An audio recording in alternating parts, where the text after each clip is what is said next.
Welcome to the Deep Dive. This is where we take the sources you send us, really get into them, and pull out the key insights. Basically, we do the digging so you get the core understanding. Exactly. And today, we're diving into Lesson 236 from A Course in Miracles. The title itself is quite something. I rule my mind, which I alone must rule. Yeah, it really jumps out at you. And for this deep dive, we've got some interesting material bits from the actual workbook, a study guide, and some related analyses looking at this lesson. A good mix. So our mission really is to unpack what Lesson 236 is truly about. We want to explore this whole concept of, well, mental sovereignty, your own authority over your mind, and figure out what that actually means for you day to day.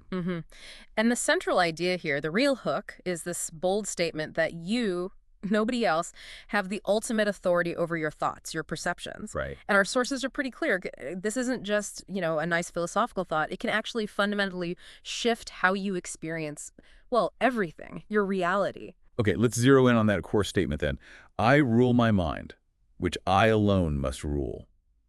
According to the sources, what's the real weight behind saying I alone have to rule it? Well, the emphasis there is really on both the individual's sole authority and, just as importantly, their responsibility. Responsibility. Yeah. It kind of cuts away any notion that your internal state, how you feel, what you think, is dictated by things outside of you, circumstances, other people, fate, whatever. The sources say no, the control rests entirely, completely with you. Which brings up these key terms right away. Authority, responsibility, the need for mental discipline, and ultimately, personal accountability.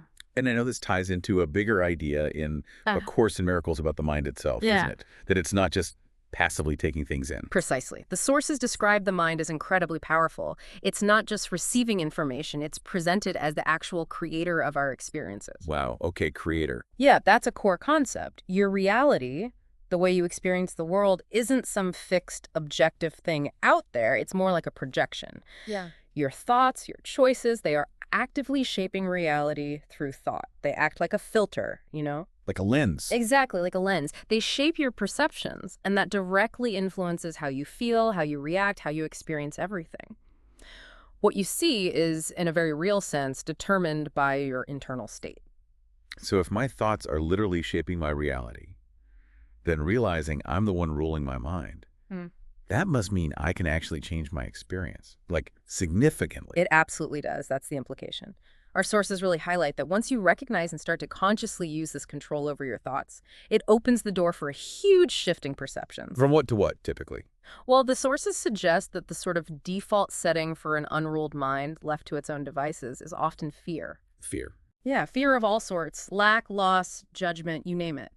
So ruling your mind becomes this conscious, deliberate effort to choose thoughts based in love, in peace, in forgiveness instead of fear. It's an active choice, a redirection away from that default fear setting.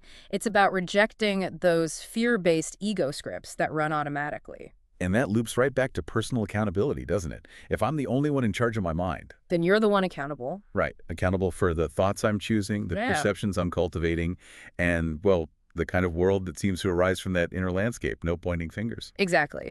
No one else to blame or credit, really, for what's going on inside. The ultimate goal, as the sources frame it, is that by deliberately cultivating a mind ruled by love, by choosing thoughts aligned with peace, what the Course might call God-aligned thinking, you're actively steering yourself toward a more peaceful, loving way of being. Okay. You're consciously shaping your inner world to hopefully create a different outer experience. Intellectually, that makes a lot of sense. But actually ruling your mind, especially when, life feels chaotic or you're stressed, that sounds really, really hard. Oh, it is challenging. Absolutely. So how do the sources suggest we actually do this? How do we put it into practice in the middle of everything? They offer some very practical approaches. One key one is mindfulness practice, but with a particular focus stemming from this lesson. Okay. It's not just about passively observing thoughts. It's about observing them as the ruler. So when a negative or fearful thought pops up, maybe a harsh judgment about yourself or someone else, or a worry. Happens all the time. Right. You notice it. You don't necessarily fight it, but you recognize it clearly. Okay, that's a thought I am having, not that's the truth. Then here's the key step. You consciously exercise your authority, your rule, to choose a different thought. Like replacing it. Exactly. Replacing the critical thought with maybe a gentler one, or replacing the fearful thought with an affirmation based on peace or trust. That act of conscious replacement is the moment you're actively ruling your mind. It's choosing a different script. I can see how doing that repeatedly would build a kind of mental muscle. What about journaling? How does writing fit in? Journaling is suggested as a great tool for gaining insight. You write about experiences, maybe times you felt really reactive or overwhelmed or like things were out of your control. Mm-hmm. Looking back at what you wrote, you can often see a really clear link between the specific thoughts you were having then and the feelings and actions that followed. It helps you spot those, what the sources might call ego scripts, those automatic fear-driven patterns. Seeing them written down makes them clearer, I guess. It really does. It gives you some distance. You can say, that's the thought pattern that led to that feeling. And once you see it, you can ask, okay, what thought could I have chosen instead? It reinforces the whole principle by showing you the cause and effect in your own life and where you maybe let the old script run the show instead of ruling. Okay, that makes sense. And meditation. That's often recommended. How does sitting quietly help with ruling? Meditation is really powerful for cultivating the awareness that you are the observer of your thoughts, not the thoughts themselves. The watcher. Exactly. By focusing on something neutral, like Oh. your breath, you start to create a little space between the you who is aware and the constant stream of thinking. Thoughts will still definitely come up. Oh, yeah. But in meditation, the practice is to just let them drift by. You notice them, but you don't grab onto them, you don't judge them, you don't get carried away by them, and that sense of detachment is key. Why detachment? Because it reinforces that you are the consciousness noticing the thoughts. And if you can notice them, you're separate from them. And if you're separate, you have the capacity to rule them rather than just being swept along by them. You're the ruler, not the subject. So these practices, mindfulness, journaling, meditation, they're all about building that awareness first and then making the conscious choice.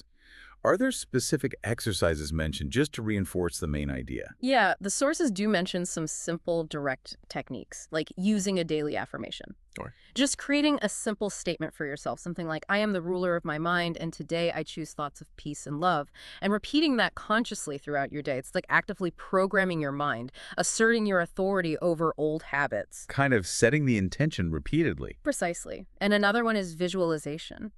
How does that work in this context? It involves mentally revisiting a situation where maybe you didn't feel in control, where you reacted out of fear or anger, but instead of just replaying the old tape, you visualize it differently. You see yourself in that situation, but this time you imagine yourself consciously taking charge of your thoughts. You see yourself choosing peace instead of conflict, maybe understanding instead of judgment. You visualize responding calmly, clearly, because you chose those ruling thoughts. Like a mental rehearsal for ruling. Exactly. It builds your confidence that you can do it when the situation arises again. Okay, so let's bring this right back to you, the listener. The sources offer up a really powerful reflection question, something to really sit with. How can I better recognize my power to choose my thoughts? And what steps can I take today to ensure that my mind is ruled by love rather than fear? That question really gets to the core of it, doesn't it? Because understanding the concept intellectually, that's one thing. Yeah, the theory. But the real transformation, the sources suggest, comes from recognizing that power in the moment. You know, when you feel triggered, when fear pops up, when those old ego scripts start playing automatically. That's the critical point. That's the moment of choice. And then taking those deliberate steps, however small, to redirect your thinking towards love or peace or forgiveness or simple acceptance. This lesson isn't really about stopping thoughts altogether. That seems impossible. It's about actively choosing the quality of thought you allow to govern your inner kingdom, so to speak. Choosing which thoughts get the throne. Yes. Consciously rejecting those fear-based ones, the ego scripts, and intentionally choosing thoughts that align with peace, with connection, what the Course framework refers to as God-aligned thinking. It really is a fundamental shift, isn't it? From feeling like you're just subject to whatever pops into your head to actually being the conscious director of your own mind. It puts the power firmly back in your hands. Exactly. It's about claiming total inner sovereignty. That's the potential here. So let's leave you with this thought, really building on what the sources suggest. If your experience of reality truly is shaped by the thoughts you choose to rule your mind with, then what does that imply about the sheer untapped potential you hold to create a fundamentally different, more peaceful, more loving reality just through that conscious mental discipline. It suggests the power you hold is maybe far greater than you've realized, waiting for you to just claim it and use it. It's definitely something to reflect on. Thank you so much for joining us for this deep dive into Lesson 236. We hope exploring this idea of ruling your mind offers some valuable perspective on the incredible power that resides within you.